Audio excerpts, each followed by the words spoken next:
Hello viewers, কেমন আছেন সবাই? আশা করি সবাই সুস্থ ভালো আছেন। তো ভিউয়ার্স, আপনাদের জন্য আরো একটা গুড নিউজ নিয়ে হাজির হয়েছি আজকের পর্বে। তো আপনারা যারা ইন্ডিয়াতে ভ্রমণ করেন বা অন্য কোনো দেশে ভ্রমণ করেন, তারা সবাই জানেন যে করোনার পর থেকে, যখন থেকে করোনা আসলো, তারপর থেকে বিদেশ ভ্রমণ করতে গেলে আমাদের কিন্তু করোনার যে ভ্যাকসিনের সার্টিফিকেট এটা কিন্তু লাগতো।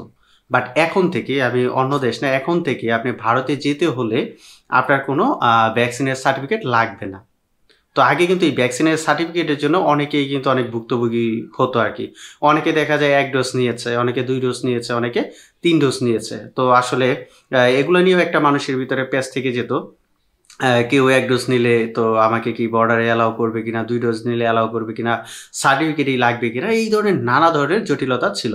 তো এখন স্বাস্থ্য অধিদপ্তর থেকে পুরোপুরি জানিয়ে দিয়েছে যে এখন আর আপনার ইন্ডিয়াতে যেতে হলে আপনার কোনো ধরনের ভ্যাকসিন সার্টিফিকেট লাগবে না। ঠিক আছে? আমি কিন্তু এই লাস্ট ২৭শে জুনে আপনার ইন্ডিয়াতে যখন গিয়েছিলাম তখন কিন্তু আমার ভ্যাকসিনের সার্টিফিকেট লাগেনি। যদিও তখন ঘোষণা করেনি। ঘোষণা করেছে ১২ই জুলাই থেকে। ঠিক আছে? এই যে ১২ই জুলাই থেকে স্বাস্থ্য অধিদপ্তর ফুললি ঘোষণা দিয়েছে আর আপনার লাগবে না আরকি করোনার যে ভ্যাকসিনের সার্টিফিকেটটা লাগবে না আমরা যদি ইন্ডিয়া যেতে চাই। কিন্তু কথা আছে। কথাটা কি? সেটা জানতে হলে পুরো ভিডিও দেখতে হবে। তো ভিউয়ার্স, এখন অবধি এটা কিন্তু বেনাপোল বর্ডারে শুরু হয়েছে। তো আপনারা ভাবছেন যে শুধুই কি বেনাপোলে থাকবে? না। তো স্বাস্থ্য অধিদপ্তর থেকে চিঠি কিন্তু আপনার সব বর্ডারেই প্রেরণ করেছে। কিন্তু এখন অবধি বেনাপোলে গিয়ে পৌঁছেছে।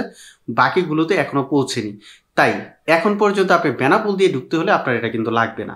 বাট আপনি যদি অন্য কোনো বর্ডার দিয়ে যেতে চান সেক্ষেত্রে কিন্তু এটা লাগবে। এটা কিন্তু ভুল করা যাবে না। তো এটা ধাপে, ধাপে অন্যান্য বর্ডারের ক্ষেত্রেও চালু হয়ে যাবে। তো এর জন্য হয়তো আপনার কয়েকদিন সময় লাগবে। বেশি দিন সময় লাগবে না আরকি।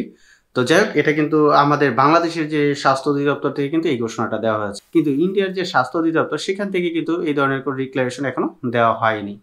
তো যাই হোক, এটা যদি শুরু হয়, যেহেতু আপনার বেনাপোল দিয়ে শুরু হয়ে গেছে তার মানে ইন্ডিয়াতেও কিন্তু এটা নিয়ে কোনো সমস্যা করেনি। আমি যেইবার গিয়েছি কোনো সমস্যা করেনি, তার মানে এটা বাংলাদেশ ইন্ডিয়া কোনো তো অংশে আর সমস্যা করবে না আরকি। তো যাই হোক, এই নিউজটা আপনাদের কেমন লেগেছে তা অবশ্যই এই ভিডিওর কমেন্টসে জানাবেন। আর ভিডিওটি ভালো লাগলে লাইক দিবেন। আর ভিসা সম্পর্কিত যে কোনো ধরনের আপডেট পেতে সেভ এন্ড সার্ভিস আইটি চ্যানেলটি সাবস্ক্রাইব করে আমাদের সাথেই থাকবেন। ধন্যবাদ সবাইকে।